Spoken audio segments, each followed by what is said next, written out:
श्री नागेश्वर झुंगा भक्ती भजन चॅनल वरती सर्व भक्तांचं स्वागत आहे। आपण या व्हिडिओमध्ये बघणार आहोत पारायणाचे दुसऱ्या दिवशीचे व्हिडिओ। असेच नवनवीन व्हिडिओसाठी श्री नागेश्वर झुंगा चॅनलला सबस्क्राइब करायला विसरू नका।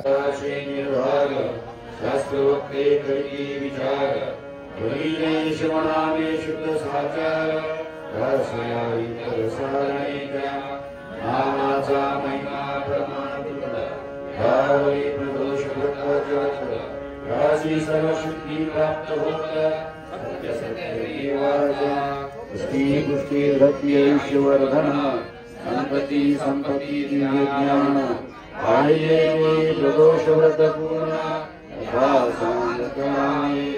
प्रदोष व्रत भावे आचरित या जन्मी प्रचित भावी तत्वता दारिद्र्याणि महाव्यथा विशेष फलति षण्मासात् एक संवत्सरे द्वादश वर्षे महान भाग्यपूर्ण हे जीव सत्यवाणी व्यास वचन दासी बंधन कल्पांतवरी दासा